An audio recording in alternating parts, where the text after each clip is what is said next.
শাপলা বিলে যেতে পারি নাই, তাতে আমার কোনো দুঃখ নাই। কারণ একটাই, শাপলা নিজেই চলে আসছে আমার বাসায়। হ্যালো সবাইকে, কেমন আছেন সবাই? আশা করি ভালো আছেন। আমিও ভীষণই ভালো আছি।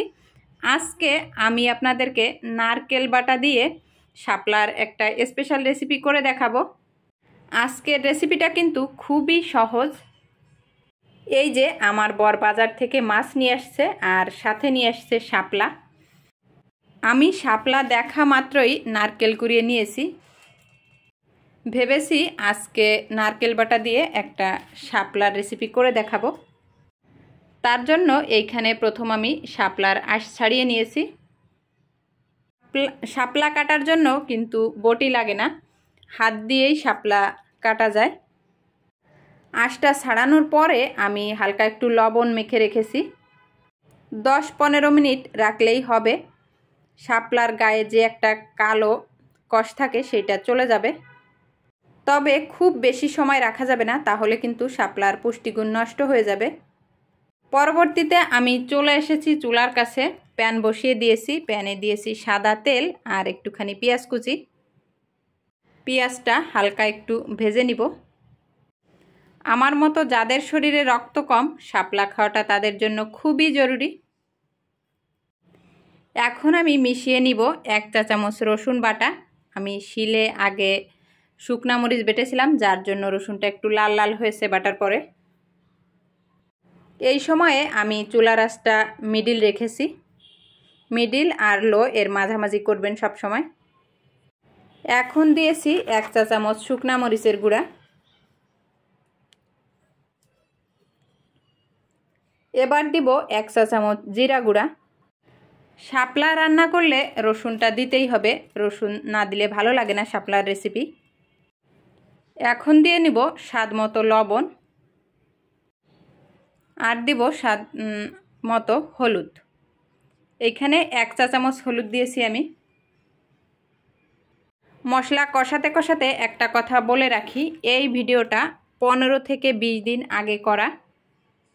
ভিডিওটি এডিট করা হচ্ছিল না, যার জন্য আপলোড দেওয়া হয়নি এতদিন। আমি কিন্তু আজকে চিংড়িটা আলাদা করে ভাজিনি। চিংড়ির খোসাটা ছাড়িয়ে নিয়েছি আর মশলার সাথে সুন্দর করে কষিয়ে নিব চিংড়ি মাছটা। চিংড়ি মাছটা খোসা ছাড়িয়ে এইভাবে মশলার সাথে কষালে স্বাদটা অনেক বেশি বেড়ে যায়। কষানোর জন্য আমি যে জলটা ব্যবহার করেছি এটা কিন্তু জল ছিল না, ওই যে প্রথমে দেখালাম নারকেল, ওইটা পেস্ট করে নারকেলের দুধটা বের করে নিয়েছি, সেইটাই অ্যাড করেছি এইখানে। ভালোভাবে নেড়ে চেড়ে চিংড়ি মাছটা কষিয়ে নিব। আজকে কোনো জল ব্যবহার করব না। নারকেলের দুধটা বার করার সময় যে জলটুকু লেগেছে সেটাই দিব। যেহেতু শাপলা রান্না করছি, তার জন্য ঝোল কিন্তু খুব অল্প দিতে হবে, কেননা শাপলার ভিতরে জল থাকে। আমি যতটুকু এইখানে ঝোল ব্যবহার করেছি এর ভিতরে কিন্তু শাপলা দিব না। ঝোলটা ভালোভাবে জাল করে নিয়ে তারপরে দিব শাপলা। এই যে আমি এখন শাপলা অ্যাড করছি। শাপলা অ্যাড করার পরে 5 থেকে 6 মিনিট জাল করে নিব। আমি শাপলাকে মনে করি একটা সোহাগী সবজি, খুব আলতোভাবে রান্না করতে হয়, সোহাগ করে।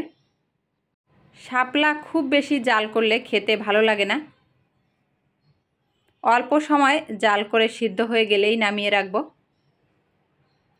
ঝোলটা যেহেতু আমি আগে থেকে অনেক সময় 7-8 মিনিট জাল করে নিয়েছিলাম আগে, তার জন্য এখন অল্প একটু জাল করলেই হয়ে যাবে। এইখানে আমি 4টা কাঁচামরিচ চিড়ে দিয়েছি। কাঁচামরিচের জন্য ফ্লেভারটা অনেক সুন্দর আসবে। অলরেডি 3-4 মিনিট জাল হয়ে গেছে, আর 2-1 মিনিট জাল করলেই হয়ে যাবে। আমি একটুখানি ঝোল টেস্ট করে দেখলাম যে হালকা একটু লবণ লাগবে। প্রথমে সব লবণ দেওয়া যাবে না রান্নার শুরুতে, তাহলে কিন্তু শাপলা একদমই লবণে পোড়া হয়ে যাবে। নামানোর আগে একটুখানি লবণ ছড়িয়ে দিতে হবে। আমার রান্না প্রায় কমপ্লিট। এখন আমি গ্যাসটা বন্ধ করে দিব। এই যে আমি কিন্তু গ্যাসটা বন্ধ করে দিয়েছি। তো আজকে আমার এই নারকেল বাটা ও চিংড়ি মাছ দিয়ে শাপলা রান্নাটা আপনাদের কেমন লাগলো অবশ্যই কমেন্টে জানাবেন। ভালো লাগলে ভিডিওতে একটা লাইক দিবেন, শেয়ার দিতে ভুলবেন না। পরবর্তীতে অবশ্যই নতুন কোনো ভিডিও নিয়ে আপনাদের সঙ্গে দেখা হবে। ততক্ষণ সবাই ভালো থাকবেন, সুস্থ থাকবেন। আজ এই পর্যন্তই। Tata, bye bye.